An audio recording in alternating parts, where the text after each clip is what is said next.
Well,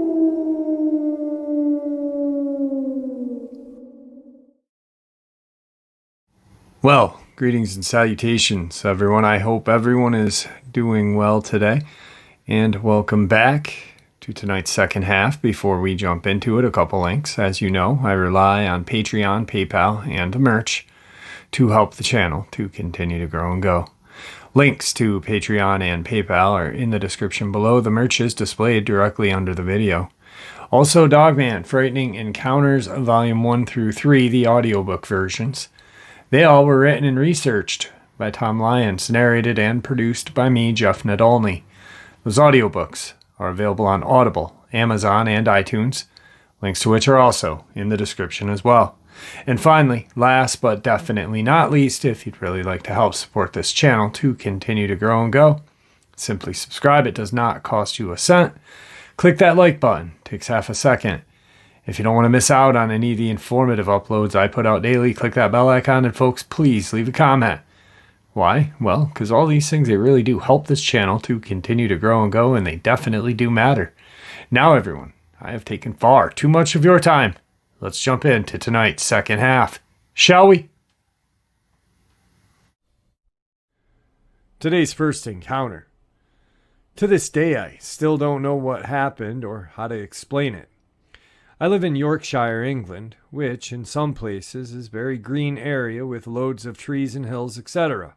Where I live as a child growing up, I lived relatively close to a woodland area with roughly 5 to 10 miles of woodland. Now, as a kid, this was amazing with my friends, as we could play hide and seek or build tree houses or forts for hours. So I was never scared of it with or without friends. In one situation, I was walking in the woods when I was around 8 alone. I remember it being dark, but only 4 or 5 p.m., so it must have been close to winter time. My friends and I had been working on a fort, and I was collecting sticks for it in my spare time, as I was really devoted. Fun fact, I went to visit my hometown last year. The fort is still there, just looking extremely abandoned, with old cans and crisp packets on the floor. I knew roughly where I was, but wasn't too sure when I found a weird formation of rocks.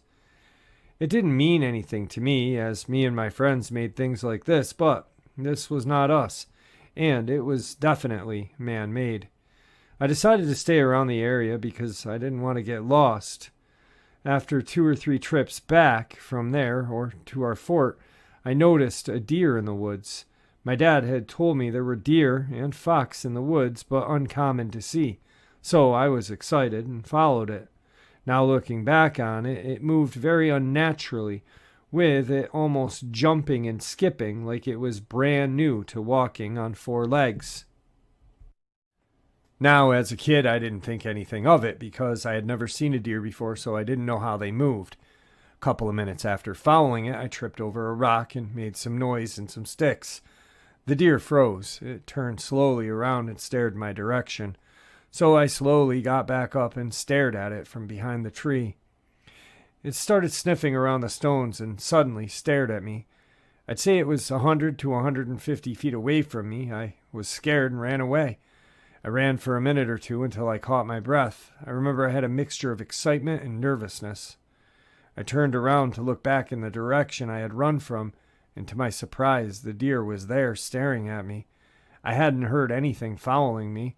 This really freaked me out. I was in pure terror. I ran out of the forest and did not stop until I was safely out. The entrance to the woods where I went in and out of was down a steep hill, so I get to the bottom onto the street and stared back up. My heart was racing, and there it was, still looking out of the woods at me. It terrified me, and still to this day, I can still remember the chill that went down my spine. I was so scared I started to cry when all I heard was, "Don't." I looked around and no one was there. Then I heard, "Come back, please," in an almost human voice.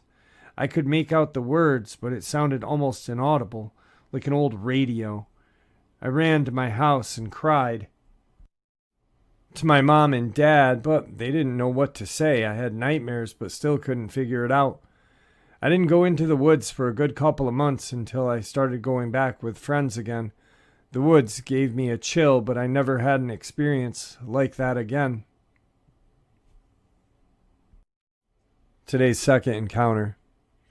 I was around 8 years old when we first moved into a house on the edge of the forest. My parents had their doubts about buying this house with the backyard bordered by forest. They had concerns about wild animals getting into our bins or hurting our dogs. They were worried that one of us might go too far into the forest and get lost. But it was cheap. My dad liked the seclusion. My mom loved the house itself, and my siblings and we were excited about playing in the backyard and exploring the woods. Our first sign that something wasn't right was that our dogs were absolutely terrified of the woods.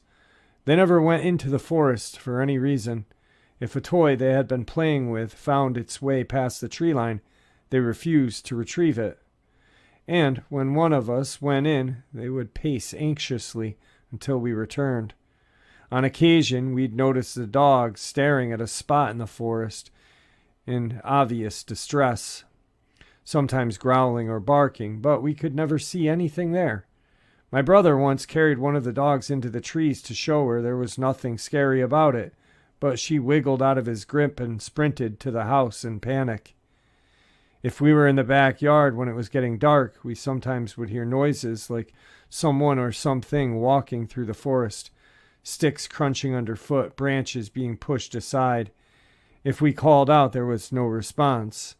But if we shined a flashlight around, we would occasionally catch a glimpse for just a split second of something that we could swear looked like a person walking in the dark.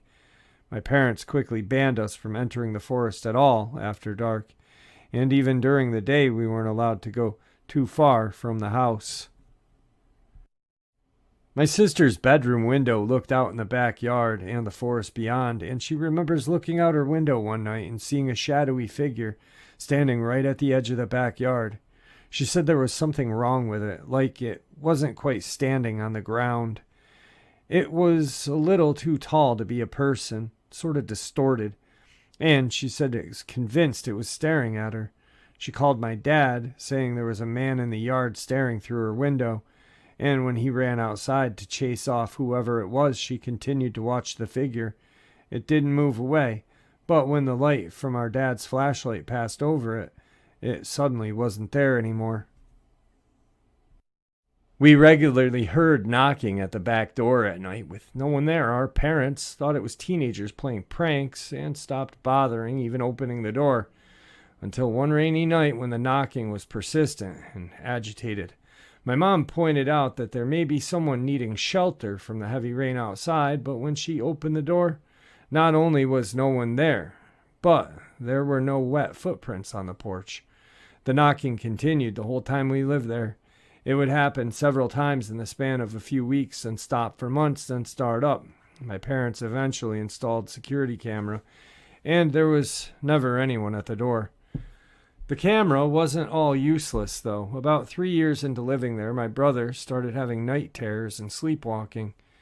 When he went sleepwalking, he would always go out the back door and start walking toward the woods. My mom, being a light sleeper, would hear the door open and would run out to get him before he made it to the forest. After the third or fourth time this had happened, my brother asked to see the camera footage because he wanted to see how he looked when he sleepwalked. I guess thinking it'd be funny. The footage showed him walking out onto the porch, then pausing, as if listening to something, shaking his head, then reluctantly walking forward as if being pulled or forcefully guided by something.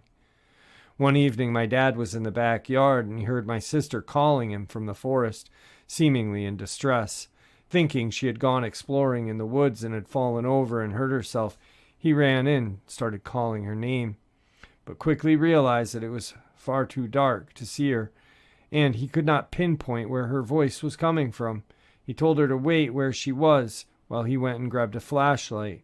When he ran back to the house for the flashlight, he saw my sister inside, safe and completely unconcerned. At the time, my dad hadn't told us about hearing my sister's voice in the forest, so when I heard my mom's voice coming from the forest months later, while I was outside with the dogs one evening, I didn't question it, despite the fact I had seen my mom inside recently and hadn't noticed her walk past me. My mom was calling me, saying she had gotten her sweater caught in some branches and needed me to come and help her. As I walked in, the dogs started barking, alerting my dad, who saw me through the window wandering into the forest. He came outside and called me, and I said I was just helping my mom. He yelled back that Mom was inside and I needed to run back to the house as fast as I could, which I did.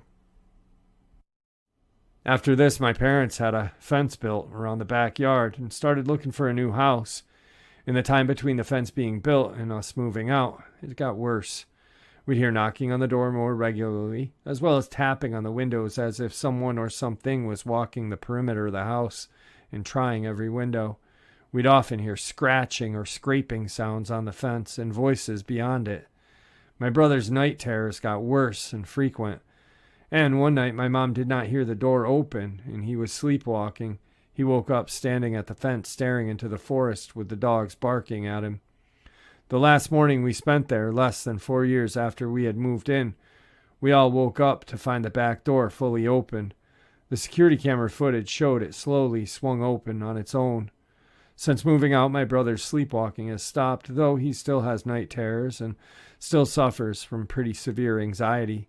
A couple of nights ago, he called me out of the blue, and after a bit of small talk, asked me if I thought the door being open that final night meant whatever was out there finally had gotten in.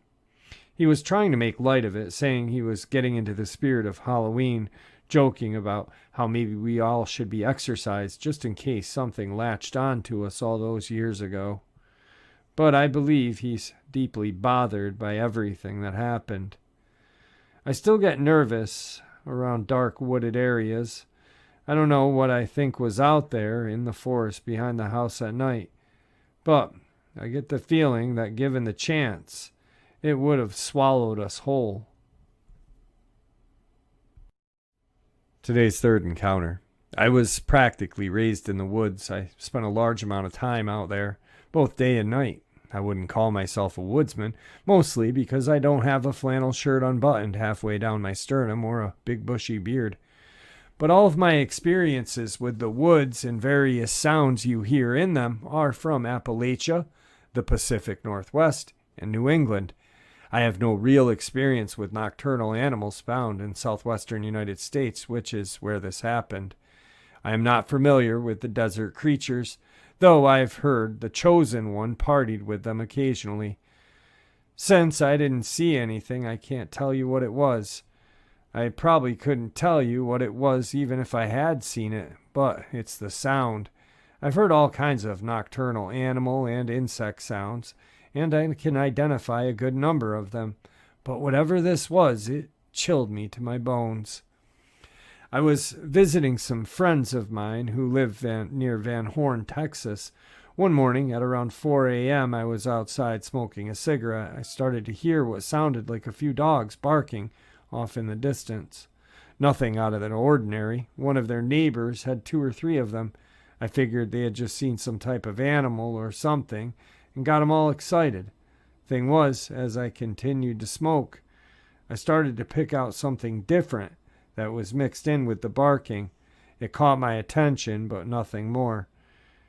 It just happened to notice it was there, but over the course of the next few minutes the dog stopped barking, and there was still that same sound. It was gradually drawing closer to where I was. If I had to describe it, I would say that it was something trying to sound like a dog, but not quite getting it right. It continued to slowly move closer until it sounded like it was right inside the nearby tree line, about 30 feet away from me, and, of course, just far enough away to not be within reach of the exterior light on the other side of the garage. What struck me is the sound seemed to be coming from higher than I was tall, but I could hear it moving around on the ground. I went inside and stayed there. As I said, I am familiar with nocturnal animal sounds. I've heard coyote, wolves, bear, that all seemed like they were very close by while camping, but this sound scared me. Tonight's final encounter. Hello, everyone. My name is Alexander. I am 20 years old and I live in Austria. I have my first job after graduating technical school and I'm very happy with my current life. But recent memories started to pop up and I can barely sleep. I have been feeling like I need to share this with somebody. Only 3 people know about this until now: my fiance, my mom, and my granddad. I grew up in a pretty rural area within Austria. We moved there when I was 6, and since then I've been seeing things. It began by having the feeling of being watched as I passed our windows at night. Initially, I thought it may be just me being scared by the dark. Usually I just saw our cats outside the window, and mostly it was nothing. One day I remember going down to get a bottle of water, and I saw them looking at me from outside. We had a winter garden. I don't know the English term, but it's basically a small room attached to the main building made out of glass. In front of the winter garden, from the outside, was a floor made of gravel. There were 2 and 3 creatures with different heights crawling with their long, skinny arms, grayish tone. I would say a mix of gray and a slight touch of brown. No hair, just skin. I can't remember the amount of fingers or toes. I remember the shape, but I didn't count.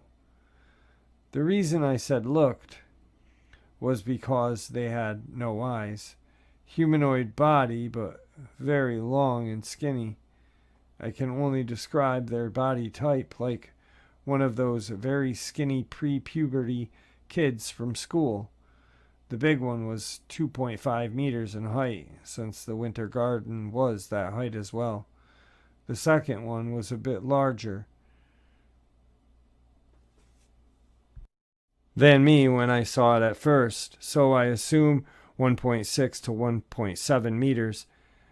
I am a bit ashamed because I'm crying a bit while sharing this. They scared me, walking around the house and peeking through the second set of windows that were located in the front of the kitchen. Kitchen and winter garden were connected. I didn't scream, I was shocked. I didn't want to move, breathe, look directly at them, or move away. After a time period that I can not describe, they moved away toward the forest. That was basically 5 meters away from the house. I ran to my bedroom and hid under my bed. The next morning, I decided not to tell my dad or mom because it was unreal. Did I really went down? Did I actually see anything? Was it a dream? The feeling when I saw them was like a curtain had fell down. Years passed until I was 17. I could barely remember what happened, but gained an insane fear of the outside around our house at night. I felt watched at any time my head peeked at a window, only when there was no snow. I don't know why. At that point, I was only living in my parents' house on the weekends because I had already moved into housing for school, about an hour and a half from my house. It was a Saturday. I went down to make a midnight snack and the curtain fell. I saw them, having their heads turned into my direction. Their movement is similar to an animal looking at you, walking to a different spot. Peeking, looking, and walking. The shock kicked in, and I did not want to move. After 20 minutes, we had a working clock at the time out there kitchen. I had moved because they showed no aggression and just looked at me. I turned to get my water, grabbed it, ran up to the room. I cried out of shock, I think.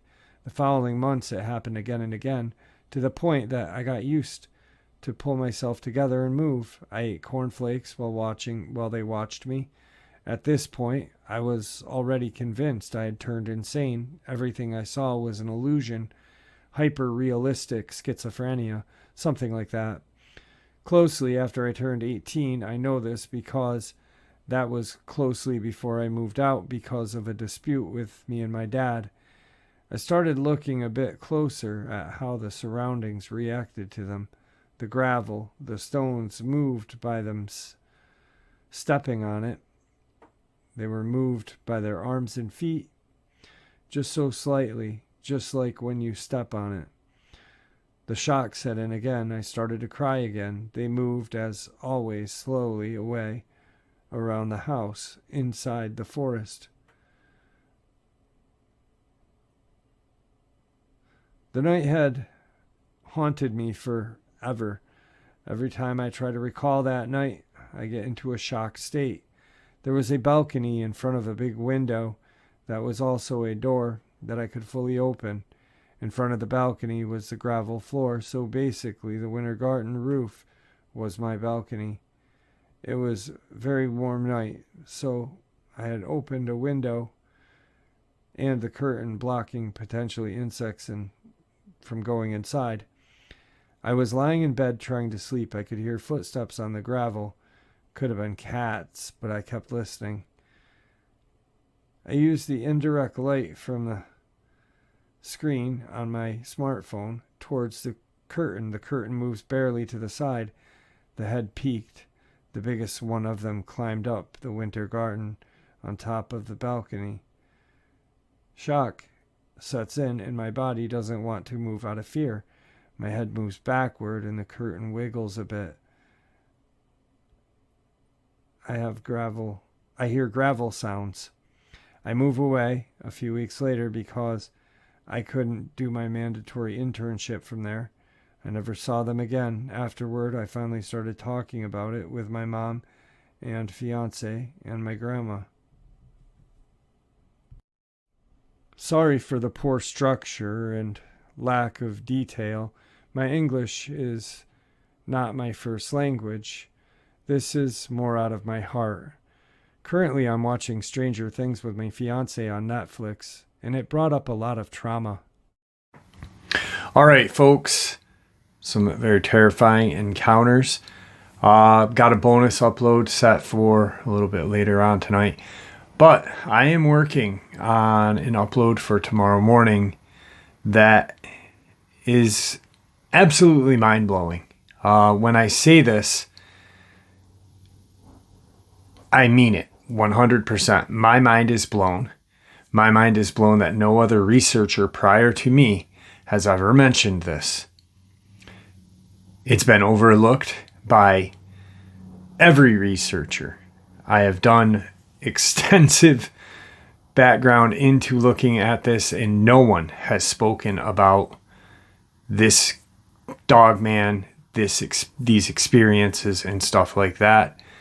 And wow, I cannot believe that I stumbled upon it. And it just it makes me feel like, wow, how much really do I research? Am I even, doing my due diligence? And then I thought, well, no other researchers have found this and even ever talked about it. So I was like, well, maybe because I found it, maybe I don't know. You guys will understand tomorrow because my mind is blown. I'm shocked that no other researcher prior to me stumbling upon this has ever talked about it. It's actually kind of disappointing because these researchers out there that consider themselves experts and talk smack about people that don't have the same opinion and this and that never stumbled upon it yet. Me and my dipshit ass stumbled upon it. Wow. Anyway, guys, please stay safe, happy, healthy, and ever vigilant. Your support is what makes this channel so special and what makes it continue to grow and go.